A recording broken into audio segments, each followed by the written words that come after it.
નોમ ભગવાનના પ્રાગટ્ય મહોત્સવમાં વીતી છે. પછી દશમ ગઈ, એકાદશી ગઈ અને દ્વાદશી આવી છે. કૈલાસમાં ભગવાન શિવજીને ખ્યાલ આવ્યો, નંદનંદન ભગવાન પરબ્રહ્મ પરમાત્મા સ્વયં પ્રગટ થઈને આવ્યા છે. ભગવાન શિવજી લાલાના દર્શન કરવા આવ્યા. યશોદા દ્વારા ભિક્ષાનો થાળ દેવામાં આવ્યો. યશોદાને કહ્યું કે સાચી ભિક્ષા તો તે છુપાવી છે માં, એ આપ, હું તો લાલાના દર્શન માટે આવ્યો છું. આ સોનું ચાંદી હીરા માણેક મોતી આ બધું મારે કઈ નથી જોતું, મને લાલો દેખાડ, એ આપ. યશોદાજી ના પડી, ના બાબા, આ તમારું રૂપ જોયું છે, ભભૂતિ છે અંગમાં, અને અંગમાં ભભૂતિ છે, ગલામાં મુંડમાળ છે, શેષનાગ લપેટ્યો છે. તમારા રૂપને જોઈને મારો લાલો ડરી જાય. સમજાવ્યા, સમજ્યા નહીં. આ બાજુ યોગીએ હટ લીધી, પેલી બાજુ માએ હટ લીધી, અને પછી તો દ્વાર બંધ થયા. હરિના દર્શન ન કરવાનો નિર્ણય કર્યો. શિવજીએ નક્કી કર્યું દર્શન કર્યા વગર જવું નથી. યશોદાએ નક્કી કર્યું કે આને લાલો આપવો નથી. બંને બાજુ હઠ છે. ઘણી વાર આ બધી હઠો છે ને એના કારણે હેરાન બહુ થવું પડે. સ્ત્રી હઠ, રાજ હઠ, બાળ હઠ.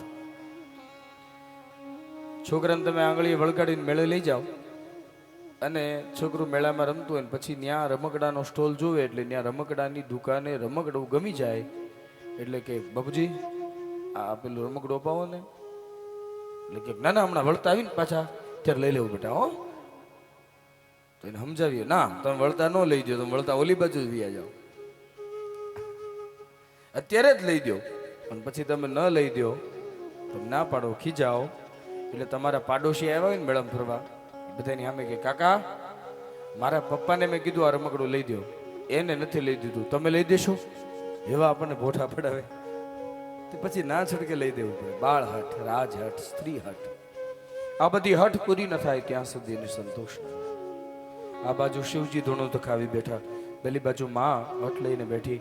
બાલકૃષ્ણએ લીલા કરી, પોતાની મધુર શૈલીમાં પ્રભુએ રુદન શરૂ કર્યું. એ સમયે માને ડર લાગ્યો. ડર લાગતા મીઠું ઉતારી, મરચું ઉતારી, લીંબુ ઉતારે, ફટકડી ઉતારી ચૂલામાં નાખે, કોનું મોઢું દેખાય જુઓ. બધા ટોટકા કર્યા, છતાંય કનૈયો રડતો શા ન થયો. વધારે ને વધારે મળ્યો રડવા. ત્યાં કોઈ ગોપી હળવેકથી કીધું કે માં એક કામ કરવું છે, પેલા બાપજી આવ્યા ને ત્યાં લઈ જઈએ આપણા લાલા, એ જોશે ને એટલે એને નજર ઉતારતા આવડતું હશે. વાત તારી સાચી, પણ એનું રૂપ જોયું તે વિકરાળ રૂપ છે, એના રૂપને જોઈને લાલો ડરી જશે. કીધું માં તારા લાલાને જો છાનો રાખવો હોય તો લઈ જા, બાકી અમે તને કઈ પરાણે નથી કહેતા. લાલાને છાના રાખવાની વાત થઈ અને મા યશોદા રાજી થયા છે. આ બાજુ દ્વાર બંધ હતા, દ્વાર ખુલ્યા. પેલી બાજુ શિવજી ધ્યાનસ્થ બનીને બેઠા હતા. યશોદાજી પોતાની ગોદમાં બાલકૃષ્ણને લઈ આવ્યા. બાબા જ્યાં બેઠા હતા ત્યાં જઈને કહ્યું, બાબા આંખો ઉઘાડો, જોઉં મારા લાલાને લઈને આવી. બાબાએ આંખ ઉગાડી, જોયું યશોદાની ગોદમાં પોતાની સમગ્ર સાધનાનું તેજ પડ્યું છે. એ સમયે ભગવાન ઊભા થઈ અને કહ્યું કે લાવ માં મારી ગોદમાં. કહ્યું નહીં મહારાજ, ત્યાંથી મંત્ર ભણો, મેં તેડ્યો છે. શિવજીએ કહ્યું મારી ગોદમાં નહીં આવે ત્યાં સુધી એની નજર કેમ ઉતારીશ? કેમ કે અમારે ન્યાસ કરવા પડે, એમાં અંગ સ્પર્શ કરવો પડે, એટલે મારે લાલો મારી ગોદમાં જોઈએ. પછી ગોપીએ કીધું કે માં આપને અહીંયા સુધી લઈ આવી તો હવે ગોદમાં નહીં આપ. લાલજી મહારાજને ગોદમાં પધરાવ્યા અને ભગવાન શિવ અને ભગવાન નારાયણ બંનેની દ્રષ્ટિ સ્થિર થઈ છે. દ્રષ્ટિ સ્થિર થઈ, અનંત કોટી બ્રહ્માંડમાં આનંદ વ્યાપ્ત થયો છે. હરિ અને હરનું દિવ્ય મિલન થયું છે. આ મિલનની વાત શુકાચાર્ય મહારાજે રાજા પરીક્ષિતને સંભળાવી. સમય વીત્યો, ભગવાનની છઠ્ઠી આવે છે. 6 દિવસો વીત્યા. છઠ્ઠીના દિવસે નાળ છેદન થાય અને છઠ્ઠીના દિવસે છઠ્ઠીઓ પહેરાવી અને પછી પાનમાં, પીપળાના પાનમાં બાળકને મૂકે. પછી સૂતિકા ગૃહમાં વિધાતા આવવાના છે એવા ભાવે કરીને કાગળ રાખે, એક લેખીની રાખે, દીવો પ્રગટાવે કે લેખીની થી વિધાતાના લેખ લખશે. તો આજે વિધાત્રીને આવવાનો દિવસ, એ સમયે ધાત્રી આવે છે. આ ધાત્રી કોણ? પૂતના. નંદ બાબા ગોકુળની રક્ષા ગોવાળિયાઓને સોંપી અને મથુરા કર આપવા જાય છે. ગોપાન ગોકુલ રક્ષાયામ નિરૂપ્ય મથુરાંગતઃ નંદઃ કંસસ્ય વાર્ષિક્યમ કરમ દાતુ કુરુદ્વઃ. નંદ બાબા ત્યાં કર આપવા જાય છે અને પેલી બાજુ કંસ સભા ભરી અને સૌને કહે છે, મારો કાળ પ્રગટી ચૂક્યો છે, સલામત સ્થળે પહોંચી ચૂક્યો છે. એટલે સલામત સ્થળે મારા કાળને સલામત રીતે મારા સુધી કોણ પહોંચાડશે? તો બધા અસુરોએ કીધું અમે જશું. એમાં પૂતના આગળ આવી. પૂતનાએ કીધું મહારાજ હું જાઉં. અત્યારે દીકરો નાનો હોય ને, બાળક નાનું હોય ત્યારે બીજું કોઈ બાળક પાસે પહોંચી શકે કે ન પહોંચી શકે, પણ એક સ્ત્રી તો પહોંચી જ શકે. મહારાજ હું જાઉં. અને પહેલી આહુતિ હોમાવા માટે તૈયાર થઈ. પૂતના નીકળી છે. કંસેન પ્રહિતા ઘોરા પૂતના બાલ ઘાતિની શિશુશ્ચચારને પૂરગ્રામ વ્રજાદિષુ. કંસ દ્વારા મોકલવામાં આવેલી ઘોર પ્રકૃતિની પૂતના મથુરાથી ગોકુળમાં આવે છે. નંદ બાબા ગોકુળથી મથુરા ગયા. આનંદ જ્યારે આ દેહના ભાવનો ત્યાગ કરી અને મનના ભાવને સ્વીકારવા જાય, એ સમયે અવિદ્યા મનના ભાવમાંથી દેહ ભાવમાં પ્રગટ થાય. આજ પૂતના જે અવિદ્યા છે, રાગ દ્વેષ અભિનિવેશ, આ પૂતનાના બધા લક્ષણો છે.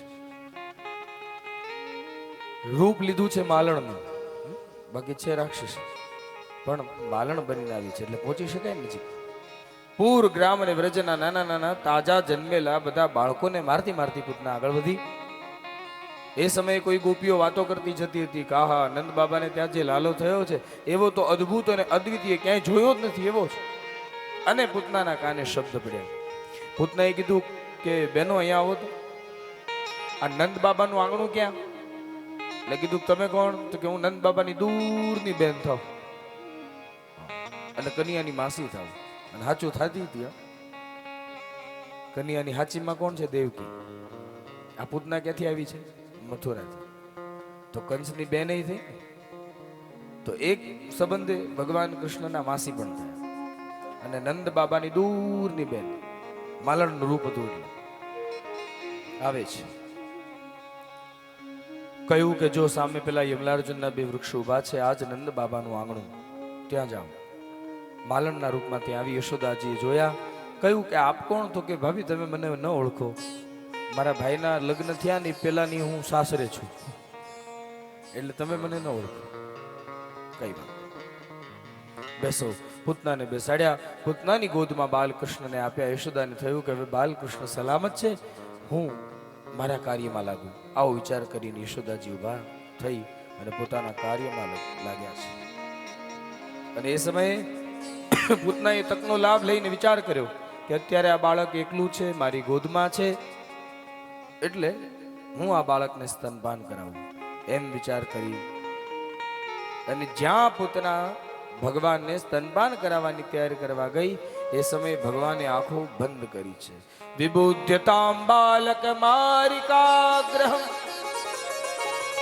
ચરાચરાત્મા સનિમીલિતે ક્ષણ અનંત મારોપયદંતમંતકમ યથોરગમ સુત્તમ બુદ્ધિરજ્જુતિ.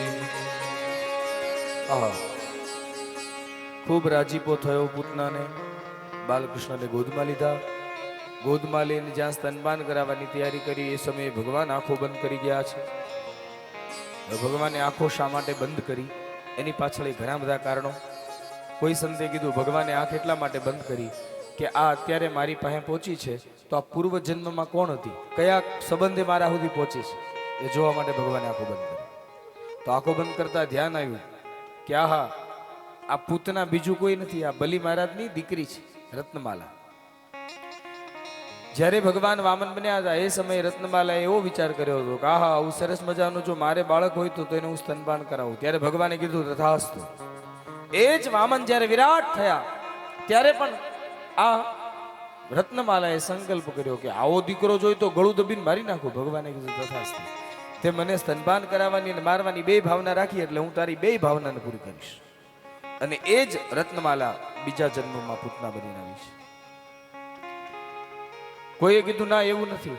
તો ભગવાનની આંખમાં સૂર્ય અને ચંદ્ર બંને છે. એક આંખમાં સૂર્ય છે, એક આંખમાં ચંદ્ર છે. પૂતનાના સ્તન પર જે વિષ છે એ રાહુ છે. તો રાહુ એટલે ગ્રહણ. સૂર્ય અને ચંદ્રને ગ્રહણ ન લાગે એટલે ભગવાને સૂર્ય ચંદ્રને જાતે છુપાવી દીધા છે. તો કોઈએ કહ્યું ના એવું નથી. તો પૂતનાના સ્તનમાં દૂધ તો છે નહીં, કેમ કે માં નથી. દૂધ છે નહીં. પહેલા ઝેર પીવાનું છે, પછી રક્ત પીવાનું છે, પછી પ્રાણ પીવાના છે. તો જગતનું પહેલું ઝેર જેણે પીધું એવા ભગવાન શિવજીનું ધ્યાન ધરવા આંખો બંધ કરી છે. કોઈ સંત કહેવા લાગ્યા ના એવું નથી. ભગવાન વિચારે છે કે આ પૂતનાને દ્રષ્ટિ નથી આપી ત્યાં સુધી પૂતનાનો આસુરી ભાવ યથોગ્ય છે. જો પૂતનાને દ્રષ્ટિ આપી દઈશ તો એનો જે મને મારવાનો ભાવ છે ને એ મટી જશે અને મારી દાસી થઈ જશે. એ ભાવ એનામાં પ્રગટ ન થાય માટે ભગવાને આંખો બંધ કરી. અનેક વિધ કારણો આપણા ઋષિમુનિઓ ચિંતન કરીને લખ્યા છે. અને પછી તો પૂતનાએ પોતાનું સ્તન પ્રભુના મુખમાં પધરાવ્યું અને એ સમયે ભગવાન સ્તનમાંથી વિષ્ણુપાન, રક્તપાન અને પ્રાણનું પાન કરવા લાગ્યા. પૂતના માલણના દેહમાંથી હવે અકળાઈ છે, હૃદયમાં વિચાર કરવા લાગી હું આને મારવા આવી પણ આ મને જ મારી નાખશે, આમાં હું બચી નહીં શકું, જો ભાગીશ નહીં તો. આવો વિચાર કર્યો. એ સમયે પૂતનાએ કહ્યું છે કે થોડો થોડો પ્રાણ છે ત્યાં ભાગું તો મથુરા પહોંચી શકાશે. આવો વિચાર કરી પોતાના મૂળ સ્વરૂપમાં આવીને પૂતના આકાશ માર્ગે ઉડવા લાગી. અને એ સમયે પૂતના બોલી છે સામુંચ મુંચાલમિદ પ્રભાષિણી નિષ્પિટ્યમાનાખિલ જીવ વર્મણિ વિવૃત્ય નેત્રે ચરણો ભુજો પ્રસ્વિન્ન ગાત્રાક્ષિપતિરુરોધ. હે બાળક, છોડી દે મૂક એટલે ભગવાને કીધું મને પકડતા જ આવડે, મને છોડતા નથી આવડતું. હું ભક્તોને શરણે લઈ શકું પણ મારા ભક્તોનો ત્યાગ ન કરી શકું. મારા શરણે જેવા તેવાને હું આવવા નથી દેતો અને આવે છે ને હું ક્યાંય જવા દેતો નથી. અમારો નિયમ. એ સમયે પૂતનાએ ભગવાનને લઈને મથુરા જવાનો વિચાર કર્યો. ભગવાને કીધું કે 11 વર્ષ અને 52 દિવસનો ન થાવ ત્યાં સુધી આ ગોકુળની આ વ્રજની ભૂમિને છોડીને મારે ક્યાંય જવું નથી. અને આ પૂતના મને લઈને ગોકુળ લઈ જાય, ગોકુળથી મથુરા લઈ જાય, કેમ ચાલે? એ જ સમયે ભગવાને આકાશમાં પોતાના દિવ્ય સ્વરૂપને વિરાટ બનાવ્યું, પોતાનો ભાર વધાર્યો. પૂતનાને ભગવાને એ જ સમયે અનેક વૃક્ષો ઉભા હતા ત્યાં પછાડી છે અને વૃક્ષોને ધરાશાયી કર્યા. ભગવાને વૃક્ષો પર શા માટે પછાડ્યા ને? કેમ કે ખબર હતી કે આવડો મોટો વિશાળકાય દેહ, આને બાળવા માટે કાષ્ટની વ્યવસ્થા કરવી પડશે. અમારા ગોવાળિયાને આ બધા કાષ્ટ લેવા જવા એના કરતા એને જ પાડીને કાષ્ટની વ્યવસ્થા કરી નાખું એટલે સીધી બાળવાની જ રહે. ભગવાને આ વ્યવસ્થા કરી છે. અને આ બાજુ નંદ બાબા મથુરા પહોંચે છે. મથુરા પહોંચી વસુદેવને મળ્યા, દેવકીને મળ્યા. વસુદેવે દેવકીને કહ્યું કે જુઓ, આપણો પોષિત થાય છે ને કે આ જ નંદ બાબા છે. દેવકી અને વસુદેવ હાથ જોડી રડતી આંખે કહેવા લાગ્યા કે બાબા, આ કંસના ભય અમે અમારા લાલાને તમારે ત્યાં પધરાવ્યો છે. આપ એનું ધ્યાન રાખજો, આપ એની રક્ષા કરજો. એ સમયે નંદ બાબાએ કહ્યું જરા ચિંતા ન કરો, તમારું બાળક એ મારો લાલો છે અને એને ક્યાંય કચાશ નહીં રહેવાની. અને 11 વર્ષ અને 52 દિવસનો થશે એટલે હું પાછો એને લઈ અને જેમ વસુદેવજી મને આપવા આવ્યા એમ હું વસુદેવને સોંપવા પાછો આવીશ. તમે ચિંતા ન કરો. ત્યાંથી કંસ પાસે કંસને કર આપ્યો. કર આપીને પછી કંસને પેંડો આપ્યો. એને ત્યાં દીકરો થયો ને એટલે પેંડો આપ્યો. તો કંસે પેંડો એવું કહેવાય છે, ચિંતકો એવું કહે છે કે કંસે પેંડો ખાધો તો કડવો લાગ્યો એને. એના બે કારણો હતા. પહેલી વાત, એક તો કંસનો કાળ નંદ બાબાના આંગણે હતો, આ પહેલું કારણ. અને બીજું કારણ, કંસ અપ્રજ હતો, એને ત્યાં પ્રજા નહોતી, એટલા માટે સહન ન કરી શક્યો. આ બે કારણોથી પેંડો કડવો લાગ્યો. કંસે કહ્યું, ભલે મહારાજ, તમારે ત્યાં દીકરો થયો, હું બહુ રાજી થયો. નંદ બાબા મનમાં કે થાત ને તારો કાળ છે તે. નંદ બાબા કંસને મળીને નીકળ્યા છે. આ બાજુ પૂતનાનો વિશાળકાય દેહ પડ્યો છે. ત્યાં બધા ગોપાળોએ આવી અને પૂતનાના વિશાળકાય દેહને જોયો. કહ્યું કે આવડી મોટી રાક્ષસી આપણા લાલાને ઉઠાવીને જઈ રહી હતી. આપણા નારાયણે લાલાની રક્ષા કરી. ભગવાને કીધું, નારાયણ, હું સ્વયં જ છું, મારી રક્ષા હું સ્વયં કરું છું. પૂતનાનો દેહ વિશાળ એટલો બધો હતો કે નિર્ણય ન લઈ શકાયો. પૂતનાના દેહના 5 ટુકડા કર્યા અને 5 ટુકડાને જુદી જુદી ચિતાઓમાં બાળ્યા. પણ પૂતના નો દેહ જ્યાં બળ્યો ને, તો એ પૂતના અતિ અસુરી, અતિ રાક્ષસી. પણ એ પૂતનાનો દેહ બળ્યો ત્યારે ચંદનના કાષ્ઠમાંથી જેવી સુગંધ આવતી હતી, આવી એ પૂતનાના દેહમાંથી સુગંધ આવતી હતી. એનું કારણ એ હતું, ભગવાન કહે છે કે તું ગમે તે ભાવે મારી પાસે આવ, ગમે તે ભાવે તું મારો થા, પછી હું તને સ્પર્શ કરી લઉં, હું તારો સ્પર્શ કરી લઉં એટલે તું ગમે તેવું લોખંડ હોય તો એ સ્વર્ણ બની જાય છે. જેનો ભગવાન સ્પર્શ કરી લે એ કથિરો એમાંથી એને સોનું બનાવી દે છે. આટલી તાકાત ભગવાનના દિવ્યતામાં છે. નંદ બાબાને સમાચાર મળ્યા કે બાબા, કોઈ રાક્ષસી આપણા લાલાને લેવા આવી હતી, પણ ભગવાન નારાયણે રક્ષા કરી છે. એ સમયે યશોદાદી આદિ ગોપીઓએ ભગવાન લાલાની સુરક્ષા માટે ગાયના પૂંછડા માથેથી ફેરવ્યા છે. ગૌમૂત્ર ગોમય આદિકનો લેપ કરાવી અને લાલાને અંતઃકરણને હૃદયથી ખૂબ પવિત્ર કરી અને પૂતનાષ્ટક ભણ્યું છે. આ પૂતનાષ્ટકના શ્લોકો બહુ દિવ્ય છે. જો આપણને કદાચ આપણા ઘરે 6 મહિનાથી નાનું છોકરું હોય અને વારે ઘડી નજરાઈ જતું હોય અને કોઈની નજર લાગી જતી હોય, આવો આપણને જો શંકા હોય, તો આ પૂતના અષ્ટકના 8 શ્લોકો છે. એ 8 શ્લોકો જળ દ્વારા અભિમંત્રિત કરી ઠાકોરજીના સાનિધ્યમાં બેસી આ 8 શ્લોકોનો પાઠ કરી 11 વખત અને આ બાળકને જો આ જળ પીવડાવી દેવામાં આવે અથવા બાળકની માં જો આ જળ પી લે તો એ બાળક પર લાગેલી અનિષ્ટની અસર દૂર થઈ જાય છે. પછી જે કરતા હોય એ કરવું, આ મરચા ઉતારવાનું, ફટકડી ઉતારવી, એ બધું તમારું ટોટકા શરૂ રાખવા, કેમ કે એ એક શ્રદ્ધા છે માતાઓની. પણ સાથે સાથે આય કરવું જેનાથી બાળક નજરાય નહીં. પૂતના મોક્ષની કથા સંભળાવીને શુકાચાર્ય ફળ કથન કરે છે. યે તત્પૂતના મોક્ષમ કૃષ્ણસ્યાર્ભકમદ્ભુતમ યાદ શ્રદ્ધયા મર્ત્યો ગોવિંદે લભતે રતે. જે આ પૂતનાના ચરિત્રનું કથન કરશે, કહેશે, ગાશે, સાંભળશે, એની ભગવાન કૃષ્ણના ચરણમાં રતિ થશે. કૃષ્ણ ભક્તિના માર્ગનું પ્રવેશ દ્વાર આ પૂતના ચરિત્ર છે. ભગવાન સુયોગ્ય બન્યા. સમય થોડો વ્યત્યો છે, સમય વ્યતીત થયો. ભગવાન 4 નક્ષત્ર પાર કર્યા છે.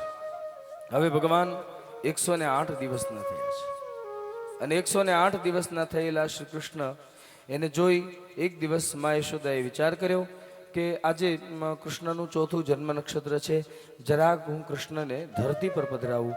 આમ ધરતી પર પધરાવવાનો વિચાર કરી બાલકૃષ્ણને લઈ અને જરાક જમીન ઉપર મૂક્યા, ધરા પર મૂક્યા.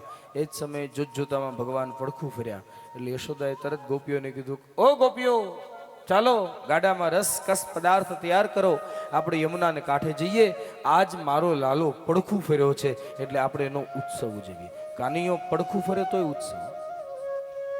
એ સમયે સૌ પોતપોતાના ઘેરે ગાડામાં આ બધા રસના પદાર્થોને પધરાવા લાગ્યા. એ સમયે નંદ બાબાના નંદાલયમાં પણ કોઈ નવું ગાડું મૂકી ગયું કે લાલો આવ્યો છે એની ખુશીમાં આ ભેટ. પણ એ ગાડું હકીકતમાં ગાડું નહોતું, શકટાસુર હતું.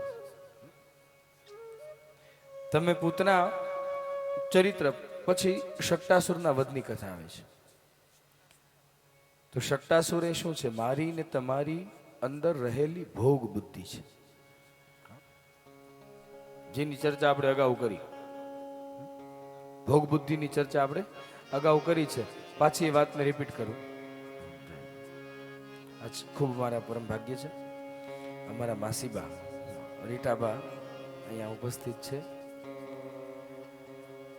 અને પરિવાર સાથે સંલગ્ન થઈ કીધેલું કે માસીભાઈ એક આટો તો અહીંયા તમે આવજો જ.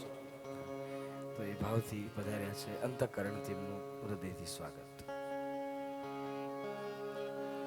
રામ કૃષ્ણ હરી મુકુંદ મુરારી, રામ કૃષ્ણ હરી મુકુંદ મુરારી,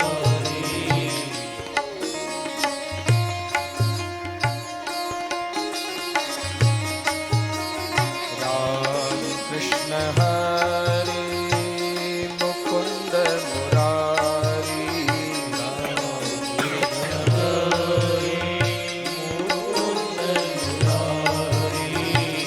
पांडुरंग पांडुरंग पांडुरंग हरि, पांडुरंग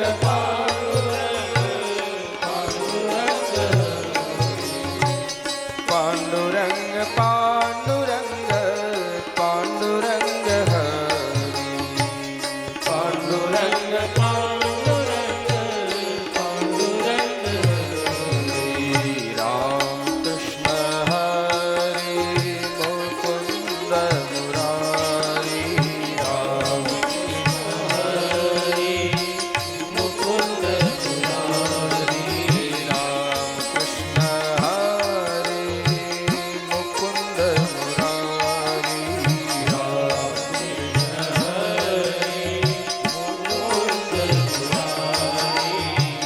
पांडुरंग पांडुरंग पांडुरंग हरि, पांडुरंग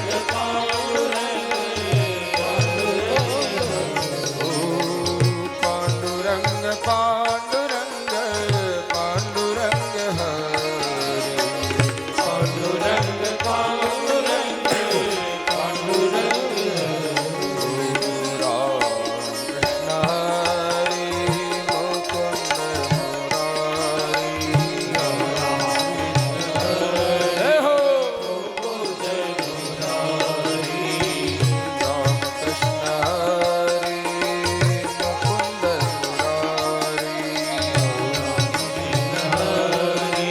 मुकुंद मुरारी, हे पांडुरंग पांडुरंग पांडुरंग हरि, पांडुरंग पांडुरंग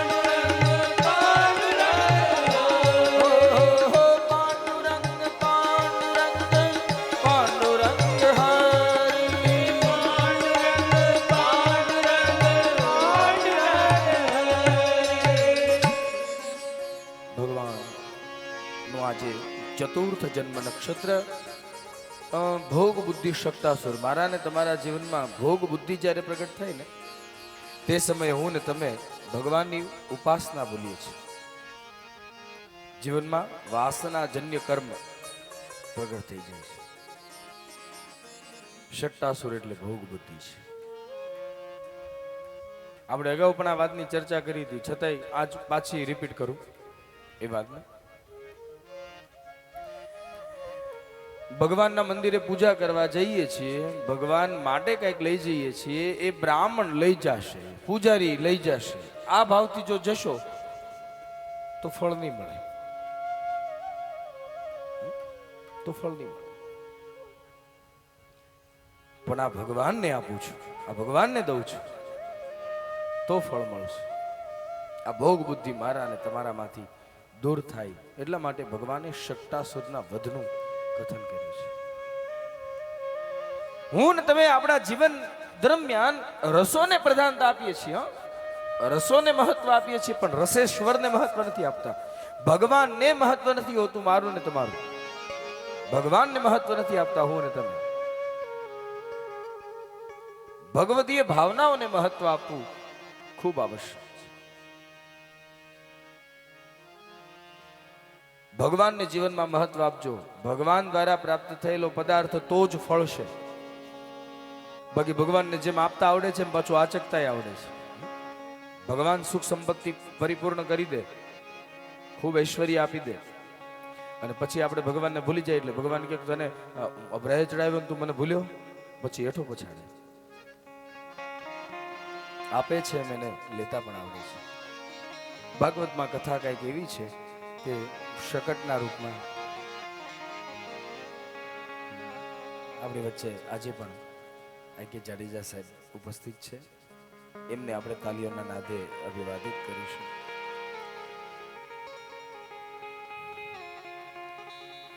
તો ભોગ બુદ્ધિનો જ્યારે હૃદયને અંતઃકરણથી વિનાશ થાય ત્યારે મારાને તમારામાં ભક્તિ ભાવ પ્રગટ થાય. ત્યાં સુધીનું જે કઈ ભાવના છે ને એ બધી ભોગ સાથે જોડાયેલી ભાવનાઓ છે. પણ એ ભોગ ભક્તિમાં ત્યારે પરિણમિત થાય જ્યારે ભગવાન આપણા પર પૂર્ણ કૃપા કરે. એ ગાડામાં બધા રસ પદાર્થોને ભરવામાં આવ્યા. રસ પદાર્થો ભરેલા એ ગાડાને લઈ અને સૌ પહોંચ્યા છે યમુનાને કાંઠે. યશોદાજીએ ભગવાનને સ્નાન કરાવ્યું. સ્નાન કરાવી સૂઈ ગયા પ્રભુ, એટલે એને ત્યાંથી ઉઠાવી અને પધરાવ્યા છે ગાડાની નીચે ખોયું બાંધી. ત્યાં ભગવાન સૂતા હતા. ભગવાને વિચાર કર્યો કે આ ગાડું એ સામાન્ય ગાડું નથી, પણ આ ગાડામાં શક્ટાસુર રહેલો છે. એ શક્ટાસુર એ ભોગ બુદ્ધિ છે. એ મને મારી નાખવા માટે અહીંયા આવ્યો છે. આ બધા ગોવાળો આ ગાડાની બાજુમાં ઊભા છે, ત્યાં સુધી એ કોઈ ક્રિયા નહીં કરે. અને એ જ સમયે યશોદાને હૃદયમાં વિચાર આવ્યો કે યમુનાને કાંઠે કન્યાને સ્નાન કરાવવા લઈ જઈએ. વળી ત્યાંથી ઉઠાવ્યા પ્રભુને. શક્તાસુરને થયું કે આને ઉઠાવીને લઈ ગયા છે એટલે હમણાં કંઈ કરવું નથી. લાલાને ઉઠાવી અને યમુનાને કાંઠે સ્નાન કરાવવા માટે લાવ્યા. અને ત્યાં ગોપીઓ ભગવાન સાથે જે જોડાયેલી છે એ માનસિક ભાવ છે. કદાચિદોત્થાનિક કૌતુકાપ્લવે જન્મર્ક્ષયોગે સમવેતયોષિતા द्विजमन्त्रवाचके चकारमूनोरभिषेचनं सति नन्दस्य पत्नी कृतमज्जनादिकं विप्रे कृतस्वस्त्ययनं सुपूजिते अन्नाद्यवासहस्रगविष्टधेनुभिः સંજાતનિદ્રાક્ષમશીષયચ્છનૈ. આહા, ભગવાનને લઈ સ્નાન કરાવવા લાગ્યા. એ સમયે ભગવાનની માણસી પૂજા કરી છે. આપણે ભગવાનની ઘેરે પૂજા કરતા હોઈએ, ઠાકોરજીને સ્નાન કરાવીએ, એને નવા નવા વસ્ત્ર પહેરાવીએ, એને ભોગ ધરીએ, ભગવાનને જમાડીએ. પણ જ્યારે અવસ્થા આપણી ન હોય કે ભગવાનની આપણે પૂજા કરી શકીએ, એ સમયે પણ ભગવાનની પૂજા ન ચૂકાય માટે આપણા સંતોએ આપણને માનસી પૂજા આપી છે કે માનસી પૂજા કરીએ એટલે ભગવાનની પૂજા કર્યાનું ફળ મળે. ઘણી ઘણી વાર થાય એવું, ઉતાવળ હોય અને મોડા જાગ્યા હોઈએ, બે ભેગું થાય. ઉતાવળે હોય અને મોડા જાગ્યા હોય અને પૂજા કરવાનો નિયમ હોય, તો એ સમયે પૂજા ન થઈ શકે. તે સમયે કટોકટીના સમયમાં કરવાની પૂજા એ માનસી પૂજા છે. પછી સમય હોય તોય બેન રત્ને કલ્પિત માસનમ હિમજલે સ્નાનં ચ દિવ્યાંબરમ નાનારત્ન વિભૂષિતમ મૃગમદા મોદાંકિતમ ચંદનમ જાતિ ચંપકબિલ્વપત્ર રચિતમ પુષ્પં ચ ધૂપં તથા દીપં દેવદયાનિધે પશુપતે કલ્પિતં ગૃહ્યતામ. માનસી દીક્ષા મળે અને સમયનો અભાવ હોય અને માનસી પૂજા કરીએ, વાત બરાબર. પણ ઘરે હાવ નવરા હોઈએ, કંઈ કામ ન હોય, તો પછી ભગવાનની વાસ્તવિક પૂજા કરીએ.